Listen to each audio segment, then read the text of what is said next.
Well, thank you, ladies and gentlemen, very much for coming here to the skipper's press conference ahead of the start of leg 3, the race from Cochin to Singapore. Thank you for joining us here, and I don't think I'd be out of turn in speaking on behalf of the teams and Volvo and really the whole Volvo Ocean Race family in saying thank you to Cochin for the very warm welcome and the hospitality that's been extended to us over the past couple of weeks. It's really been a very memorable stopover.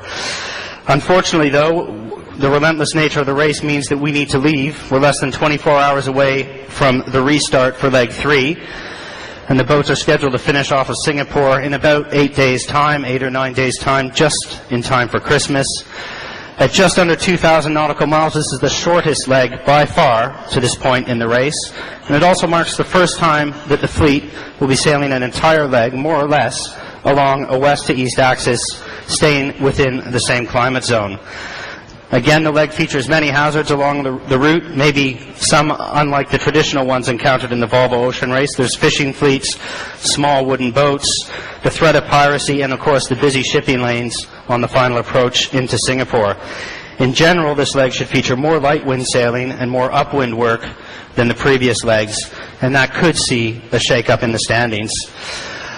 We're going to start with you, Torben Grail, the skipper of the race-leading Ericsson 4. Now, Torben, your team has done an impressive job in the first 2 legs to this point. You've taken 26 of the 28 points on offer. What do you have to do to maintain this kind of control over the race? Well, I think we see each leg as a different leg. Of course, what we did so far doesn't mean anything for the next leg, so we have to keep focused on the next leg and try to do a good result there too. And it's going to be a difficult leg, everybody knows it. Warm, light winds, a little more upwind than we did in the previous leg, so it's going to be, I think, full of hazards too, so lots of excitement coming. All right, thank you. Ian Walker, Green Dragon. Now, the Cochin stopover, of course, marks the first time the Volvo Ocean Race has come to India, and in fact, to Asia.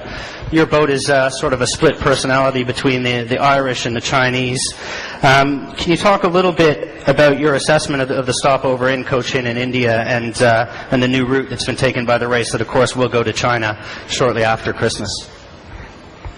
As you say, having an Asian interest in our boat, in our team, and with Guo Xuan sailing on board with us, it's very important coming to Asia. And my impression when I got here was one of, I hope everything's ready, because we got here earlier than expected. We got here just as it was going dark, so we couldn't really see what was around us. But when the sun came up the next day, I have to say, we were very impressed with everything that was going on. It's a different part of the world. It looked like our boat was aground when I saw it in the morning with all the weed, but it's amazing how quickly you get used to things. I think everybody's adapted really, really well. We've had some good days sailing while we've been here. I know the team have had some great days off. They've been up to the mountains, they've been in the backwaters, they've been sightseeing in the town, and as you rightly say, everybody's been made to feel very welcome. So for us, it's been a good stopover. We were very disappointed with our position arriving in here. I think Cochin's helped to cheer us up a little bit. And this next leg I think is one of the ones where you look at it on a chart and you sort of say, well, this is going to happen and this is going to happen. Well, like on the first leg, you sort of know what's going to happen. On the second leg, we sort of pretty much knew what was going to happen. And on the third leg, I've got a feeling we really don't have any idea what's going to happen in terms of the hazards, as Torben says. I wouldn't like to make too many predictions about this next leg, so we're just looking forward to getting on with it, and we've got to sweepstakers to see whether we get to Singapore before Christmas or not. Thanks, Ian. Bauer Becking, Telefonica Blue, second place finish on the leg here into Cochin, and second place overall as well. Now, Bauer, there's a feeling that maybe the Telefonica boats are going to like the lighter conditions, the flatter water a little bit more maybe than the big downwind reaching conditions with the heavy waves and the big seas. How confident are you looking at this next leg into Singapore? What's ahead? Well, I think first of all we have to say that all the boats are very, very close. Like Ericsson is a little bit ahead right now, but we're all very close in performance, and I think especially what Ian says on the next leg, a lot of things can happen. So even a boat who might have a little edge over the other ones can still park it up, and the other one's with a Buffalo Girl and sail right around you. So there's a lot going on, but we're quite confident what is going to happen on the next leg. We think we have hopefully a good grip on the weather, what's going to happen around all the corners. So yeah, looking forward to it. Great. Roberto Bermudez, Chuni, Team Delta Lloyd. You were named the skipper of this boat just before the start of leg 2 in Cape Town. You've sailed a full leg now with the guys. What's your assessment of the strengths and weaknesses of the team, and what do you guys need to do to get a good result into Singapore? Well, for us,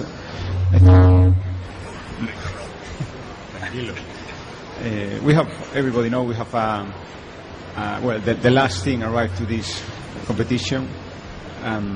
We have a young crew, but willing to make a good job, and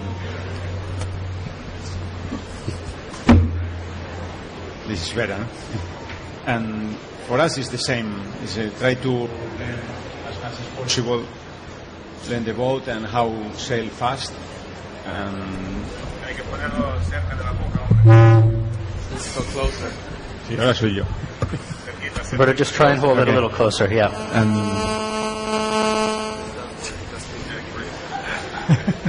It's okay. Good. And our strategy is more or less the same that the second leg. No, we make no change, no crew change. Still with the same group, because I think it's a very good group, young, willing to make a good job. Okay. Cerca. Yeah.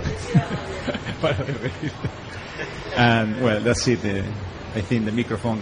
All right, we'll come back to you in a minute.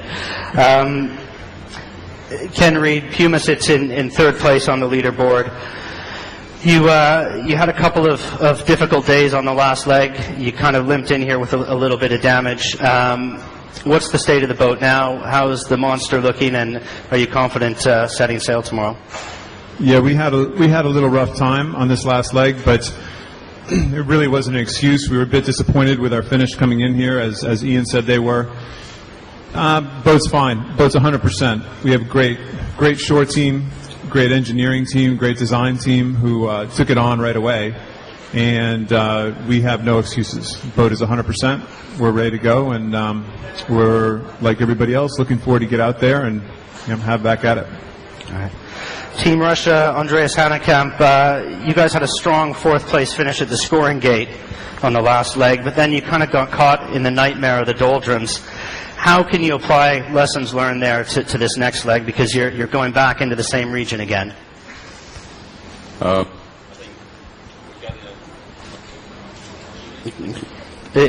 think that microphone's fine. think I share a fate with Shuni. We were a bit unlucky in the doldrums, and we were left in a place we believe to be good and favorable conditions. And we heard some other boats wanted to go there, so I think we shouldn't draw too many conclusions from what happened to us and start a fresh race and believe in what we're doing. Have the guts to make strong calls again and try to make it work this time. Anders Luander, Ericsson 3. Now, you found yourself near the head of the fleet in both of the first two legs. You've been the third boat to finish on the first two legs as well. But when you arrived in Cochin, your watch captain